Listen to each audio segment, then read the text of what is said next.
The ways of meeting oppression. Martin Luther King Jr. Oppressed people deal with their oppression in three characteristic ways. One way is acquiescence.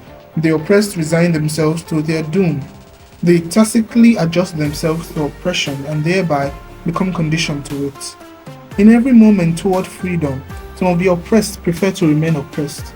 Almost 2,800 years ago, Moses set out to lead the children of Israel from the slavery of Egypt to the freedom of the Promised Land. He soon discovered that slaves do not always welcome their deliverers. They become accustomed to being slaves. They would rather bear those ills they have, as Shakespeare pointed out, than flee to others that they know not of. They prefer the flesh pot of Egypt to the ordeals of emancipation. There is such a thing as the freedom of exhaustion. Some people are so worn down by the yoke of oppression that they give up. A few years ago in the slums area of Atlanta, a Negro guitarist used to sing almost daily, "Be down so long that down don't bother me." This is the type of negative freedom and resignation that often engulfs the life of the oppressed. But this is not the way out. To accept passively an unjust system is to cooperate with that system. Thereby, the oppressed become as evil as the oppressor. Non-cooperation with evil is as much a moral obligation as is cooperation with good. The oppressed must never allow the conscience of the oppressor to slumber. Religion reminds every man that he is his brother's keeper. To accept injustice or segregation passively is to say to the oppressor that his actions are morally right. It's a way of allowing his conscience to fall asleep.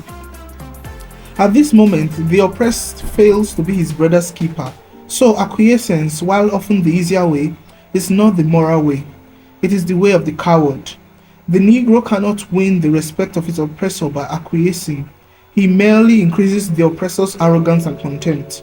Acquiescence is interpreted as proof of the Negro's inferiority. The Negro cannot win the respect of the white people of the South or the peoples of the world if he is willing to sell the future of his children for his personal and immediate comfort and safety. A second way that oppressed people sometimes deal with oppression is to resort to physical violence and corroding hatred. Violence often brings about momentary results.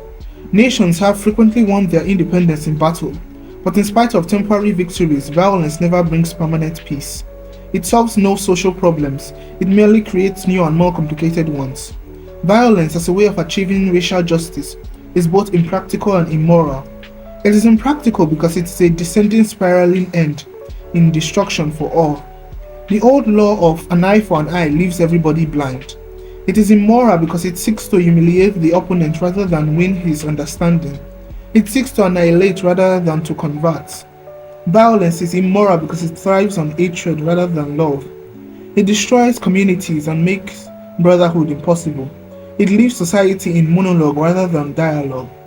Violence ends by defeating itself. It creates bitterness in the survivors and brutality in the destroyers. A voice echoes through time saying to every potential Peter, "Put up your sword." History is cluttered with the wreckage of nations that fail to follow this command.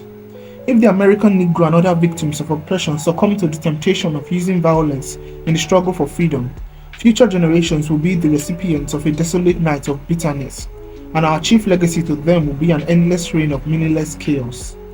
Violence is not the way. The third way open to oppressed people in their quest for freedom is the way of non-violent resistance.